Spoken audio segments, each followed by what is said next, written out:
to Atlanta, Georgia on a beautiful spring day where we've got some Sun Belt baseball on the docket. Georgia State hosting James Madison. James Madison coming off a huge win over Virginia in the middle of the week, and Georgia State trying to climb back into the top 10 in the Sun Belt to make the tournament. I'm Jack Little, bringing you all the action right here on ESPN+. Let's dive into those matchups. Welcome back to Lawrenceville for the second half of the CAC Championship game between Arkansas Baptist and Georgia Gwinnett College. The Grizzlies are out to a 2-point lead after the break. It was Arkansas Baptist that jumped out to an early lead, and GGC able to claw their way back.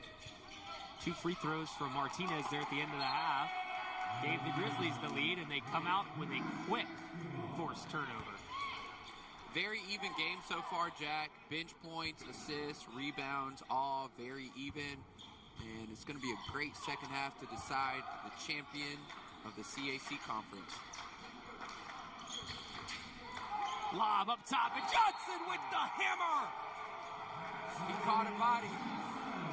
One-handed alley-oop. Wow. My goodness, Pat Johnson! And I've been waiting for that moment, Jack, all game. I knew Pat Johnson. He'd been waiting for that moment as well, and that got the crowd into it. It felt like there were so many opportunities in yesterday's game for that, and he just never quite got the handle on it. That time, he pumps it into the rim. And beautiful assist by Chaney. It seemed like that ball was in the air forever, and out of nowhere, there goes Pat Johnson. My goodness. We'll talk about a momentum shifter. The Grizzlies up 5. King, step back. No. Batara with the board. Barry's all alone ahead of the pack. Lets it fly and drains it. Georgia Gwinnett with an 8-point lead. That's his shot. That's his shot.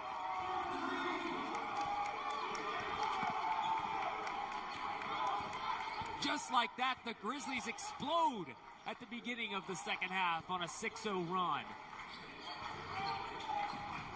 Arkansas Baptist looking for a response. It's Johnson, top of the key. No. Ripped away by Palmer. Thomas. No again. Chaney. Here comes Martinez. Wheeling his way around. It's Barry again. Money. Oh. Look good. Premature call there, Giancarlo. It looked good except for the side of the backboard there. Oh, Martinez does not get the charge call. Instead, they're going to say he was moving his feet. Did well to get his chest squared. I'll tell you, though, Giancarlo, about 3 years ago, that would have been a charge. With the added emphasis on the offensive game, it's a block these days. Definitely. And you got to imagine Coach Teichman at halftime warned them that they needed to come out to a hot start to extend the lead, and that's exactly what they've done. Here's Trey Thomas. He gives it up to Hood. Mismatch. Good contest from Pat Johnson, and here comes Batar. Numbers for the Grizzlies. It's Barry on the baseline. Martinez throws it up and in.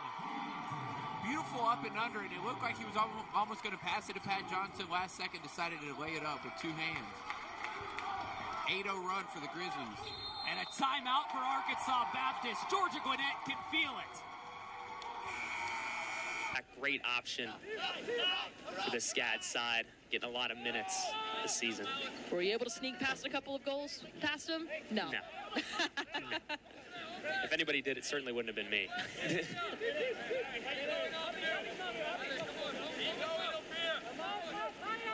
Could be different tonight, though, for Usman Fall. He's been tough to defend for a lot of people this season. He's a tricky player. He's a classic 9 from talking to head coach Steve DeCoux about him. You know, he's that classic 9 and someone who can just be so dynamic. And the way he can read the game, the way that he can look at it and where he needs to go in those positions too. That's the type of player you want right at the top alongside with Contreras too. Contreras can be an option too. He can be a distributor. He can come forward and find those pockets too. But also, as we saw earlier, he can be someone who can get on that front foot and get in the attack too.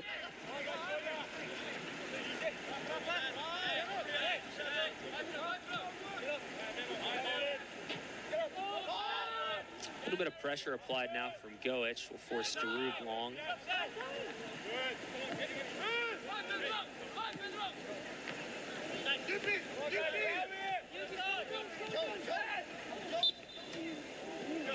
Whistle will go. Free kick for the Bees in the middle of the park.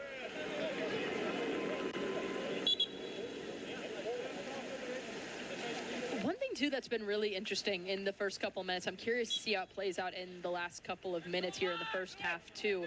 You know, we talked about number 10, Mario Goich as well. We talked about him especially being that playmaker, that distributor. The Grizzlies have done a good job of slowing him down and not allowing him to get a lot of touches on the ball. And it's really good just kind of stopping that distributor. And as he's kind of been pushed all the way here to the right, not being able to do a whole lot. And now this is Usman Fall, an opportunity in behind. Once again, working on Brophy. He gets the better of him. Fall fires and scores. Well, Mackenzie Walker's back up. She struck out in her first at-bat. And despite Georgia Southern being on their third trip through the lineup, Georgia State just now getting back to the top after 3 straight 3-up, 3-down innings. Mackenzie Walker has really improved this season, batting .380. She's got 67 hits, which Coach Owens considers to be an elite number. She puts that one on the ground and makes it into first. A low throw wasn't good enough to find Kennedy Shea.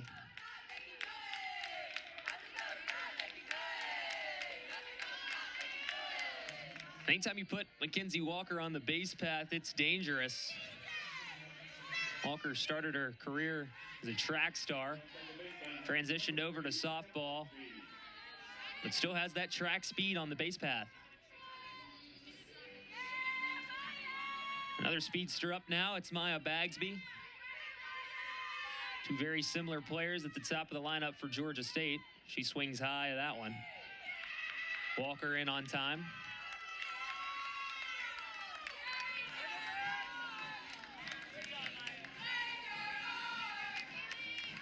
Mackenzie Walker always going to steal when she gets on the base path.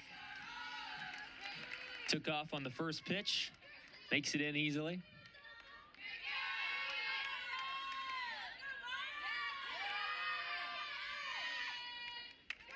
Kaylee Croft still there in the circle. Only giving up 1 hit. It was to Bagsby. And Mackenzie Walker made that 2 earlier in this inning. Bagsby got the steal. And she was caught on a line drive by Maya Mumpfield.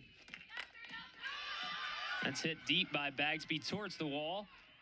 Very deep, and a nice play by Emma Davis to deny Bagsby a deep hit. Walker advances to third on the long fly ball. Smiles from Bagsby, a productive at-bat there.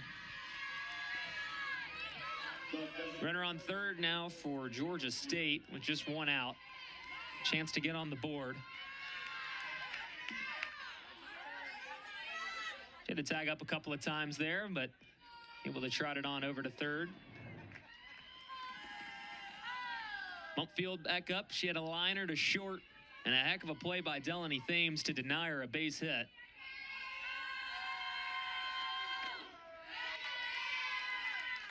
Comes in for strike 1. Mumpfield didn't want to bite. She's seen Croft pretty well between today and yesterday. Had that line drive earlier. Also had a hit off of her yesterday.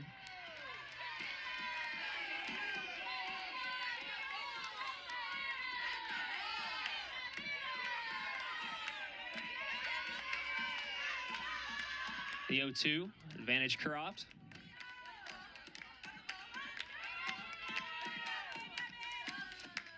Settles in, tipped away. Mumpfield battling here.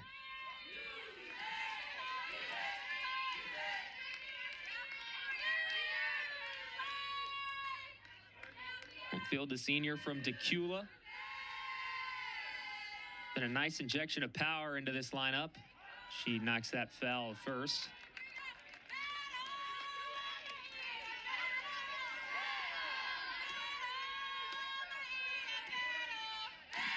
dealt with some injury in the middle of the season. Came back in form as well for Georgia State, right when they needed her. Fouled off again by Maia.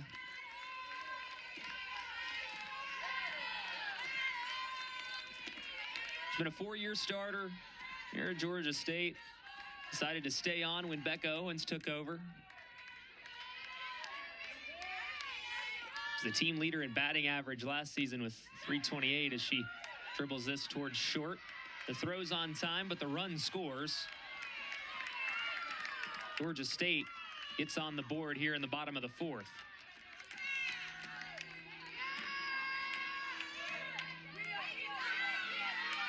I'll bring up Lauren Brister. She grounded to second to kick off the bottom of the 2nd. Look for a bounce back at bat here.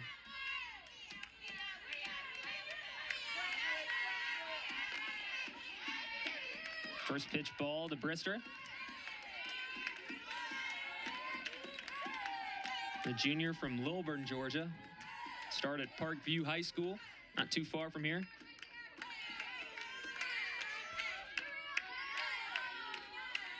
Has had steady improvements in each of her 3 seasons here for the Panthers. Batting above 300. Had 4 hits in her last 4 entering the weekend. Smith Heisel and Logan to the left of Raleigh now in the backfield. They'll screen it over to Logan, and he's swallowed up in the backfield for a loss. Tate and Cox there to make the tackle. He's had a couple big plays in the backfield. Yeah, he's been pretty good on that side of the ball so far tonight. Had 1 play over to his side that Seneca Driver ended up scoring on, but other than that, not a whole lot much you can ask for from him. Looks like they've brought in Lucas Akers over here on the right side. Haven't seen him a whole lot as a receiver so far today. We'll see if they have something special up their sleeve. You know, he's listed as a tight end. He's got 4 receptions for 49 yards and a touchdown, but here he's split out wide as a receiver. They give to Smith Heisel up the middle. Smith Heisel spins around and is finally brought down after breaking Trey Person's tackle attempt at the 41-yard line.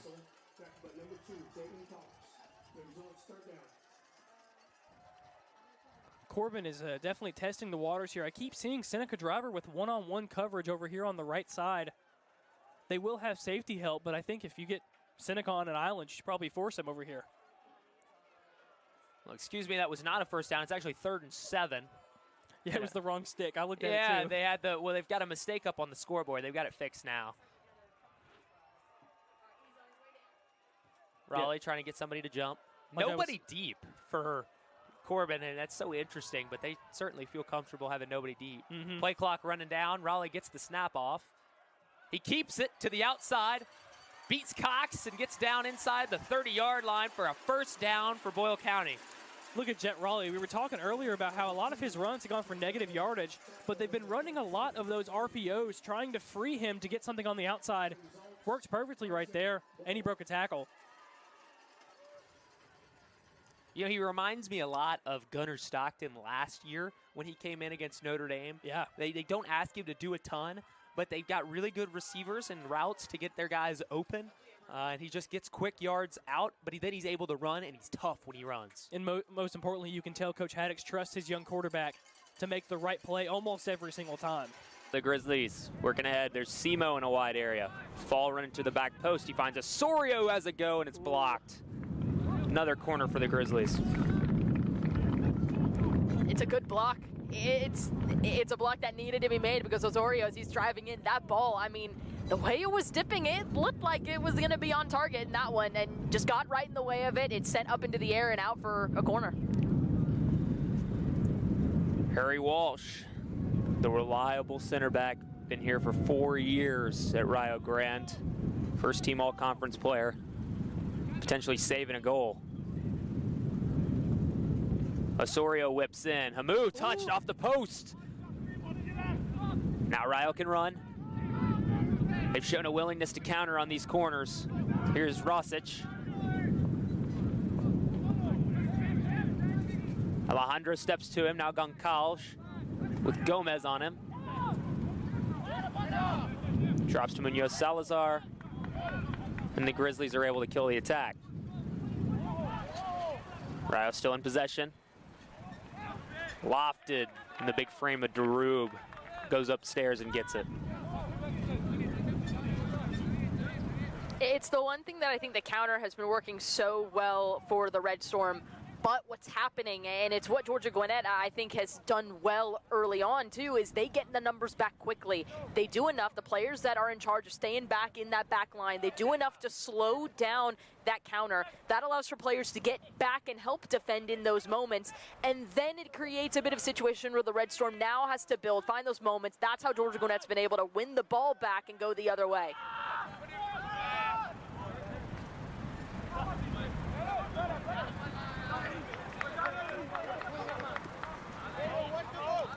It's clear what Rayo's trying to do. They want to hit that long switch out to Will Perry on the far side and let him find Rosic or switch it to Goncalves. That's been the whole plan, as Cholich is brought down by Perry. It's one thing, too, for Rio Grande, too, as well as they're trying to build in those moments. You see a lot of that speed that we're seeing, especially from those top three driving forward. They do want to connect on the width. That is the one thing we've seen fairly consistently in the first half. They really want to find those targets out wide because that creates a lot more confusion, a lot more opportunities for those long crosses into the box, for those set pieces to develop there, too. That's what they want to do. And Georgia Gwinnett's been able to snuff them out, too. They've been able to get really well at being in those right positions and stopping those runs and stopping those outlets from driving and finding something in the box. Well, it comes back to our conversation earlier about whether this is a 3-back or a 5-back. You know, when Rio is able to counter, it looks like a 3-back. But if they don't get on it quick, outside backs get back, it becomes a 5-back just like that. Yeah, because it can rotate. I think that's the one thing we've seen from Georgia Gwinnett's side the entire season, and it's the one thing, too, about this as well, because of the players you have. Flipped through by Munoz Salazar, trying to find Goncalves. Cut out by Simo, and Darub can pick it up easily. The awareness from Joseph Asimo in that moment is outstanding. It really is. I mean, as that ball's coming in, it's sneaking through. He sees where it's going. He steps right in front of it, and he just is able to shepherd it right to Darub, who then can send it long the other way. But no, I mean, with this back three and also with the wing backs you have in Pedro Alejandro as well as Joseph Asimo, it can fluctuate. You want those players to be engaged in the attack as much as possible, but they can drop back to help defend in those moments. You've seen Luka Cholich step back to help defend too. It's not a one-size-fits-all. Players can come in and they slot in when needed, and then they go back to their respective positions to drive up and go the other way. And I think Georgia Gwinnett's done a good job of it, even defending with the three in the back too. They've been really good at finding those moments and picking the spots where they need to step, where they need to hang back, where they just need to be in the right place at the right time to stop and force the Red Storm to make a decision.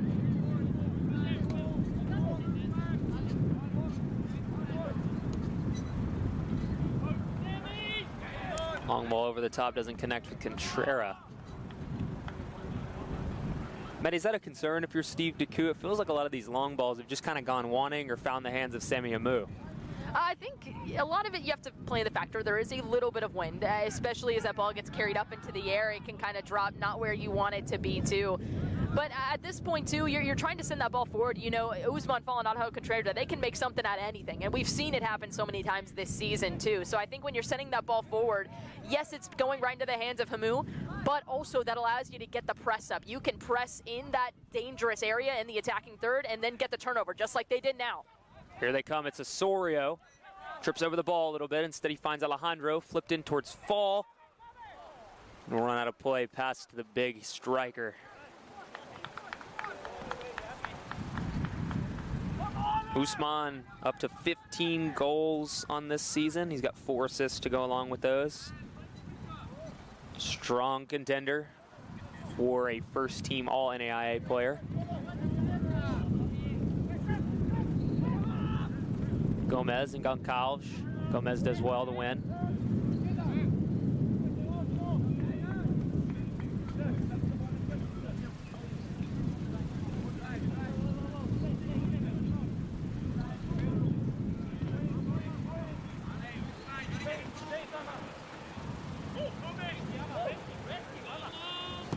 Diop looking for Fall.